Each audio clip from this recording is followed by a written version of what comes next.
Everyone, so we are back again with class 11th political science. In the last lecture we had begun with the first chapter of the book Political Theory, and the chapter says Political Theory and Introduction. In the last lecture I had already explained you what is politics and what is political theory. So today we will be studying about putting political theory into practice. So political theory deals with the origin, meaning and significance of the political ideas. Moreover, the political theorists, they engage with everyday opinions, they debate the possible meanings, and then they thresh out the policy options. Moreover, every political theory encounters many definitions of same idea. Now what does it mean? This means that one particular concept, is, for example, you say equality. Equality has different meanings for different groups of people. It has different meanings in different contexts. So political theory basically encounters all these different definitions of the same idea, because all these ideas are concerned with our relationships with other human beings rather than with things. And so many opinions are needed to be understood and harmonized. It is very necessary to understand all the different perspectives for coming out at a particular conclusion about a particular idea. The reason for so many opinions is because the meaning of every idea is dependent on the context. For example, if you ask the meaning of equality from a high class person, then for him equality is something different. On the other hand, if you read the meaning of equality from the perspective of a depressed class person, then it is different. If you see it from a rich class person's perspective, it is different. On the other hand, for a poor class man, equality means something different. So all these different opinions are very necessary for coming up at a particular idea. So political theorists clarify the meaning of political concepts by looking at how they are understood and used in the ordinary language. How they are understood and used in the ordinary language. They debate and examine the diverse meanings and opinions in a systematic manner. All the different opinions, all the different concepts, they all are taken and then they are put in a systematic manner. For example, if you remember, in last year you have read about development. Now development has different meanings for different individuals. For a rickshaw puller, development means something more. For a business class person, development means something more. Similarly is here, each and every idea which is depicted in political theory has a different meaning. So all these perceptions have to be taken into consideration in a very, very systematic manner. For example, as I told you about, we were talking about equality. So you may have noticed that people often jump the queues in shops or doctors' waiting rooms or government office. Sometimes those who are told to get back in line and we feel very glad. Sometimes they get ahead and we feel cheated. We resent this because we all want equal opportunity to get goods and services for which we are paying. So when we reflect on our experience, we understand that equality means equal opportunity for all. But we also notice every day that many poor people cannot go to a shop or for a particular service because they don't have a means to do so. Some of these people could be day laborers, some others must be rickshaw pullers. So it is not fair that in a society some members cannot have even their basic rights. So it is very, very necessary that we see the meaning of equality from the perspective of all these individuals, because until and unless we do that, we cannot come to a comprehensive meaning of the term equality. And children, we have just taken the example of equality as an example.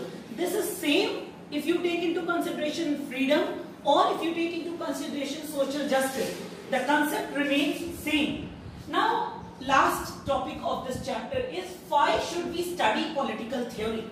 So firstly, political theory is, people say that political theory is not relevant for the students.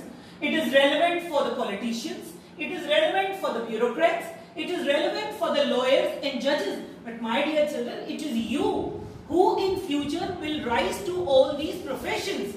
So you should know the concept of political theory and its application and the various ideas that are being dealt with in the subject of political theory. So as a result, the students are, and we always say that a country's development lies on the development of its youth. So you need to be well aware with all these facts, so that when you grow up and you adopt any of these professions, then you are well versed with all these political ideas.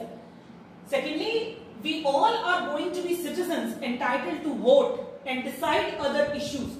So to act responsibly, it is helpful to have a basic knowledge of political ideas and institutions, the shape the world we live in. Until and unless we know what all ideas, what all principles are behind the working of a government or behind the working of a society, how will we be able to act responsibly? So we should be well versed with all these things. For example, our housewives. Most of the housewives also, they read the daily newspaper. Now they should say, why should we read the daily newspaper? Or they even see the Economic Times.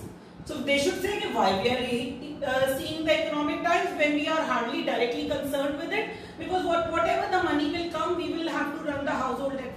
Why? Because they want that they should be well versed with all those concepts that are behind the working of a particular economy. Then only they will be able to take the decisions of their household in a more sensible manner. So all the citizens who are entitled to vote, they should be well versed, they should be having a knowledge of the political ideas.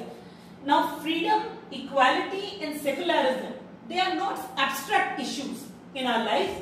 We daily encounter them in one way or the other. Freedom of speech, freedom of movement, freedom of buying property, freedom of adopting a particular profession, then equality in terms of status, equality in terms of caste, equality in terms of religion, secularism, where the different minorities and the backward groups, they also are, all the religions in the country are equal, exercising our own religious rights, these all things. So one way or the other, we keep on encountering these abstract ideas in our daily life. So we should know what all these ideas stand for. And as students, you all know that students enjoy debates and elocution competitions. So political theory exposes all of you to a systematic thinking so that you can polish your opinion and argue in an informed manner and for the sake of common interest.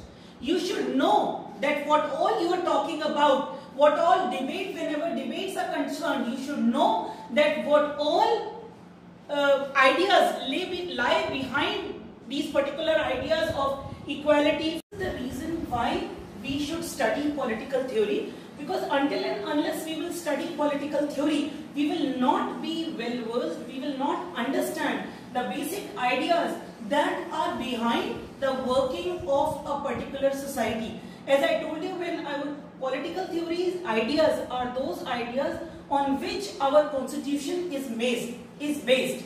So study of political theory is very necessary for the understanding of the political ideas and for acting responsibly for the betterment of the society. Moreover, the lawmakers also have to take into account these ideas so that whatever laws are made, they are made for the benefit of the society. So with this, we come to the end of this chapter.